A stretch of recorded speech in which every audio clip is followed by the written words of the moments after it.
Chapter 47. I have been thinking it over again, Elizabeth, said her uncle, as they drove from the town, and really, upon serious consideration, I am much more inclined than I was to judge as your eldest sister does on the matter. It appears to me so very unlikely that any young man should form such a design against a girl who is by no means unprotected or friendless, and who was actually staying in his colonel's family, that I am strongly inclined to hope the best. Could he expect that her friends would not step forward? Could he expect to be noticed again by the regiment, after such an affront to Colonel Forster? His temptation is not adequate to the risk. Do you really think so? Cried Elizabeth, brightening up for a moment. Upon my word, said Mrs. Gardiner, I begin to be of your uncle's opinion. It is really too great a violation of decency, honor, and interest, for him to be guilty of. I cannot think so very ill of Wickham. Can you yourself, Lizzie, so wholly give him up, as to believe him capable of it? Not, perhaps, of neglecting his own interest, but of every other neglect I can believe him capable. If, indeed, it should be so. But I dare not hope it. Why should they not go on to Scotland if that had been the case? In the first place, replied Mr. Gardiner, there is no absolute proof that they are not gone to Scotland.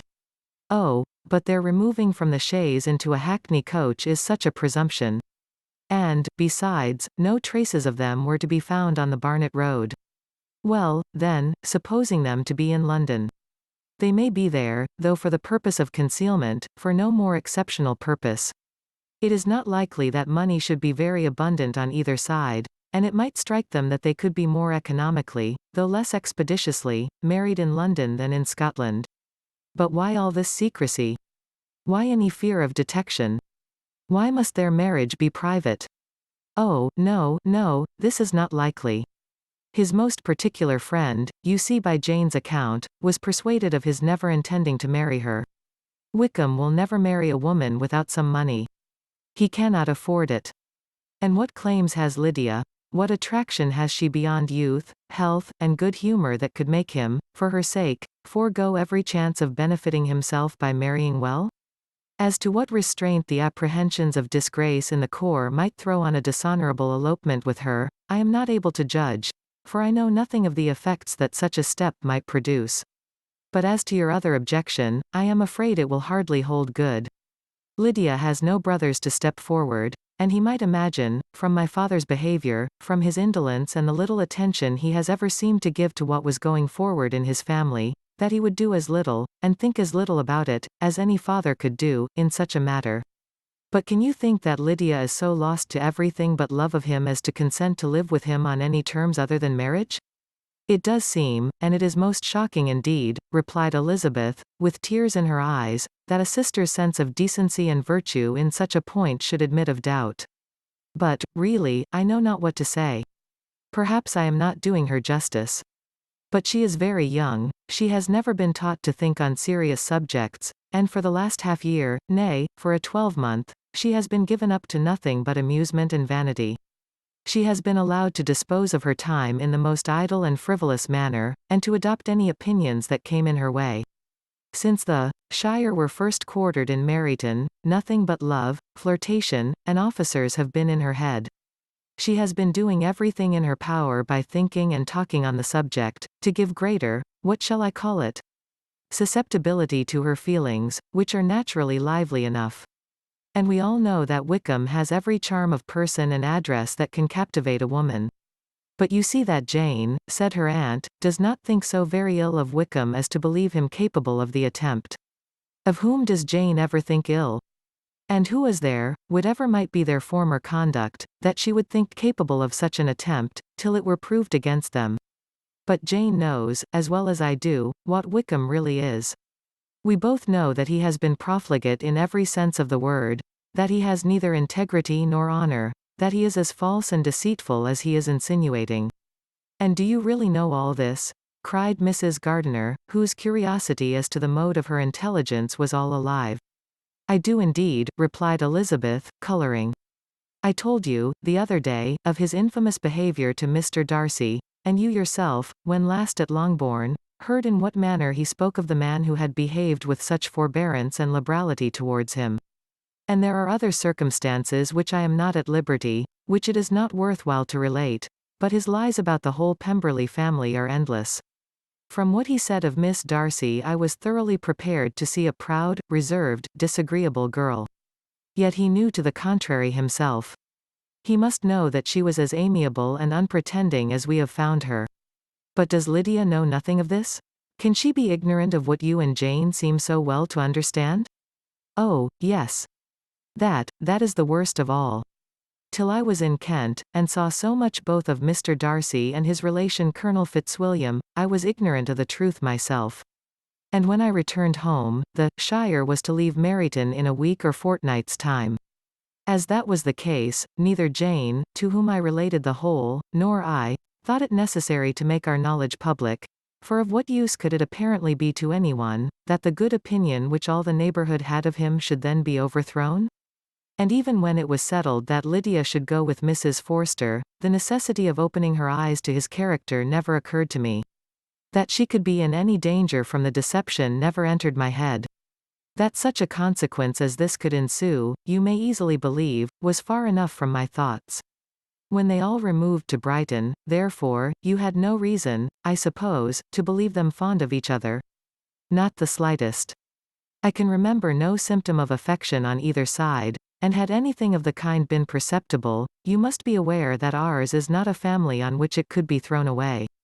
When first he entered the corps, she was ready enough to admire him, but so we all were. Every girl in or near Meryton was out of her senses about him for the first 2 months, but he never distinguished her by any particular attention, and, consequently, after a moderate period of extravagant and wild admiration, her fancy for him gave way, and others of the regiment, who treated her with more distinction, again became her favourites. It may be easily believed, that however little of novelty could be added to their fears, hopes, and conjectures, on this interesting subject, by its repeated discussion, no other could detain them from it long, during the whole of the journey. From Elizabeth's thoughts it was never absent. Fixed there by the keenest of all anguish, self-reproach, she could find no interval of ease or forgetfulness. They travelled as expeditiously as possible, and, sleeping one night on the road, reached Longbourn by dinner-time the next day. It was a comfort to Elizabeth to consider that Jane could not have been wearied by long expectations. The little gardeners, attracted by the sight of a chaise, were standing on the steps of the house as they entered the paddock, and, when the carriage drove up to the door, the joyful surprise that lighted up their faces, and displayed itself over their whole bodies, in a variety of capers and frisks, was the first pleasing earnest of their welcome. Elizabeth jumped out, and, after giving each of them a hasty kiss, hurried into the vestibule, where Jane, who came running down from her mother's apartment, immediately met her. Elizabeth, as she affectionately embraced her, whilst tears filled the eyes of both, lost not a moment in asking whether anything had been heard of the fugitives. "Not yet," replied Jane. "But now that my dear uncle is come, I hope everything will be well. Is my father in town?" "Yes, he went on Tuesday, as I wrote you word." "And have you heard from him often?" "We have heard only twice. He wrote me a few lines on Wednesday to say that he had arrived in safety, and to give me his directions, which I particularly begged him to do. He merely added that he should not write again till he had something of importance to mention." "And my mother, how is she? How are you all?" "My mother is tolerably well, I trust, though her spirits are greatly shaken. She is upstairs and will have great satisfaction in seeing you all. She does not yet leave her dressing-room. Mary and Kitty are, thank heaven, are quite well. But you, how are you?" cried Elizabeth. "You look pale. How much you must have gone through." Her sister, however, assured her of her being perfectly well, and their conversation, which had been passing while Mr. and Mrs. Gardiner were engaged with their children, was now put an end to by the approach of the whole party. Jane ran to her uncle and aunt, and welcomed and thanked them both, with alternate smiles and tears. When they were all in the drawing-room, the questions which Elizabeth had already asked were of course repeated by the others, and they soon found that Jane had no intelligence to give. The sanguine hope of good, however, which the benevolence of her heart suggested had not yet deserted her. She still expected that it would all end well, and that every morning would bring some letter, either from Lydia or her father, to explain their proceedings, and, perhaps, announce their marriage. Mrs. Bennet, to whose apartment they all repaired, after a few minutes' conversation together, received them exactly as might be expected, with tears and lamentations of regret, invectives against the villainous conduct of Wickham, and complaints of her own sufferings and ill usage, blaming everybody but the person to whose ill-judging indulgence the errors of her daughter must principally be owing. If I had been able, said she, to carry my point in going to Brighton, with all my family, this would not have happened, but poor dear Lydia had nobody to take care of her. Why did the Forsters ever let her go out of their sight? I am sure there was some great neglect or other on their side, for she is not the kind of girl to do such a thing if she had been well looked after. I always thought they were very unfit to have the charge of her, but I was overruled, as I always am. Poor dear child. And now here's Mr. Bennet gone away, and I know he will fight Wickham, wherever he meets him, and then he will be killed, and what is to become of us all? The Collinses will turn us out before he is cold in his grave, and if you are not kind to us, brother, I do not know what we shall do. They all exclaimed against such terrific ideas, and Mr. Gardiner, after general assurances of his affection for her and all her family, told her that he meant to be in London the very next day, and would assist Mr. Bennet in every endeavour for recovering Lydia. Do not give way to useless alarm, added he, though it is right to be prepared for the worst, there is no occasion to look on it as certain. It is not quite a week since they left Brighton. In a few days more we may gain some news of them, and till we know that they are not married, and have no design of marrying, do not let us give the matter over as lost. As soon as I get to town I shall go to my brother, and make him come home with me to Gracechurch Street, and then we may consult together as to what is to be done. Oh, my dear brother, replied Mrs. Bennet, that is exactly what I could most wish for. And now do, when you get to town, find them out, wherever they may be, and if they are not married already, make them marry. And as for wedding clothes, do not let them wait for that, but tell Lydia she shall have as much money as she chooses to buy them, after they are married. And, above all, keep Mr. Bennet from fighting. Tell him what a dreadful state I am in, that I am frighted out of my wits, and have such tremblings, such flutterings, all over me, such spasms in my side and pains in my head, and such beatings at heart, that I can get no rest by night nor by day.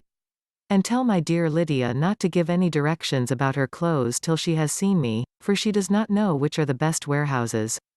Oh, brother, how kind you are. I know you will contrive it all. But Mr. Gardiner, though he assured her again of his earnest endeavours in the cause, could not avoid recommending moderation to her, as well in her hopes as her fear, and after talking with her in this manner till dinner was on the table, they all left her to vent all her feelings on the housekeeper, who attended in the absence of her daughters. Though her brother and sister were persuaded that there was no real occasion for such a seclusion from the family, they did not attempt to oppose it, for they knew that she had not prudence enough to hold her tongue before the servants, while they waited at table, and judged it better that one only of the household, and the one whom they could most trust, should comprehend all her fears and solicitude on the subject. In the dining-room they were soon joined by Mary and Kitty, who had been too busily engaged in their separate apartments to make their appearance before. One came from her books, and the other from her toilette. The faces of both, however, were tolerably calm, and no change was visible in either, except that the loss of her favourite sister, or the anger which she had herself incurred in this business, had given more of fretfulness than usual to the accents of Kitty. As for Mary, she was mistress enough of herself to whisper to Elizabeth, with a countenance of grave reflection, soon after they were seated at table, "This is a most unfortunate affair, and will probably be much talked of. But we must stem the tide of malice, and pour into the wounded bosoms of each other the balm of sisterly consolation." Then, perceiving in Elizabeth no inclination of replying, she added, "Unhappy as the event must be for Lydia, we may draw from it this useful lesson, that loss of virtue in a female is irretrievable, that one false step involves her in endless ruin, that her reputation is no less brittle than it is beautiful, and that she cannot be too much guarded in her behavior towards the undeserving of the other sex." Elizabeth lifted up her eyes in amazement, but was too much oppressed to make any reply. Mary, however, continued to console herself with such kind of moral extractions from the evil before them. In the afternoon, the two elder Miss Bennets were able to be for half an hour by themselves, and Elizabeth instantly availed herself of the opportunity of making any inquiries, which Jane was equally eager to satisfy. After joining in general lamentations over the dreadful sequel of this event, which Elizabeth considered as all but certain, and Miss Bennet could not assert to be wholly impossible, the former continued the subject, by saying, "But tell me all and everything about it which I have not already heard. Give me further particulars. Did Colonel Forster say? Had they no apprehension of anything before the elopement took place? They must have seen them together forever." Colonel Forster did own that he had often suspected some partiality, especially on Lydia's side, but nothing to give him any alarm. "I am so grieved for him. His behavior was attentive and kind to the utmost. He was coming to us, in order to assure us of his concern, before he had any idea of their not being gone to Scotland. When that apprehension first got abroad, it hastened his journey." And was Denny convinced that Wickham would not marry? Did he know of their intending to go off? Had Colonel Forster seen Denny himself? Yes, but, when questioned by him, Denny denied knowing anything of their plans, and would not give his real opinion about it. He did not repeat his persuasion of their not marrying, and from that, I am inclined to hope, he might have been misunderstood before. Until Colonel Forster came himself, not one of you entertained a doubt, I suppose, of their being really married? How was it possible that such an idea should enter our brains? I felt a little uneasy, a little fearful of my sister's happiness with him in marriage, because I knew that his conduct had not been always quite right. My father and mother knew nothing of that, they only felt how imprudent a match it must be. Kitty then owned, with a very natural triumph on knowing more than the rest of us, that in Lydia's last letter she had prepared her for such a step. She had known, it seems, of their being in love with each other, many weeks. But not before they went to Brighton? No, I believe not. And did Colonel Forster appear to think well of Wickham himself? Does he know his real character? I must confess that he did not speak so well of Wickham as he formerly did. He believed him to be imprudent and extravagant. And since this sad affair has taken place, it is said that he left Meryton greatly in debt, but I hope this may be false. Oh, Jane, had we been less secret, had we told what we knew of him, this could not have happened. Perhaps it would have been better, replied her sister. But to expose the former faults of any person without knowing what their present feelings were, seemed unjustifiable. We acted with the best intentions. Could Colonel Forster repeat the particulars of Lydia's note to his wife? He brought it with him for us to see. Jane then took it from her pocket-book, and gave it to Elizabeth. These were the contents. "My dear Harriet, you will laugh when you know where I am gone, and I cannot help laughing myself at your surprise tomorrow morning, as soon as I am missed. I am going to Gretna Green, and if you cannot guess with who, I shall think you a simpleton, for there is but one man in the world I love, and he is an angel. I should never be happy without him, so think it no harm to be off. You need not send them word at Longbourn of my going, if you do not like it, for it will make the surprise the greater, when I write to them and sign my name, Lydia Wickham. What a good joke it will be. I can hardly write for laughing. Pray make my excuses to Pratt for not keeping my engagement, and dancing with him tonight. Tell him I hope he will excuse me when he knows all, and tell him I will dance with him at the next ball we meet, with great pleasure. I shall send for my clothes when I get to Longbourn, but I wish you would tell Sally to mend a great slit in my worked muslin gown before they are packed up. Good-bye. Give my love to Colonel Forster. I hope you will drink to our good journey. Your affectionate friend, Lydia Bennet." "Oh, thoughtless, thoughtless Lydia," cried Elizabeth when she had finished it. "What a letter is this, to be written at such a moment. But at least it shows that she was serious on the subject of their journey. Whatever he might afterwards persuade her to, it was not on her side a scheme of infamy. My poor father, how he must have felt it. I never saw anyone so shocked. He could not speak a word for full 10 minutes. My mother was taken ill immediately, and the whole house in such confusion." "Oh, Jane," cried Elizabeth, "was there a servant belonging to it who did not know the whole story before the end of the day?" "I do not know. I hope there was. But to be guarded at such a time is very difficult. My mother was in hysterics, and though I endeavored to give her every assistance in my power, I am afraid I did not do so much as I might have done. But the horror of what might possibly happen almost took from me my faculties. Your attendance upon her has been too much for you. You do not look well. Oh, that I had been with you. You have had every care and anxiety upon yourself alone. Mary and Kitty have been very kind, and would have shared in every fatigue, I am sure, but I did not think it right for either of them. Kitty is slight and delicate, and Mary studies so much, that her hours of repose should not be broken in on.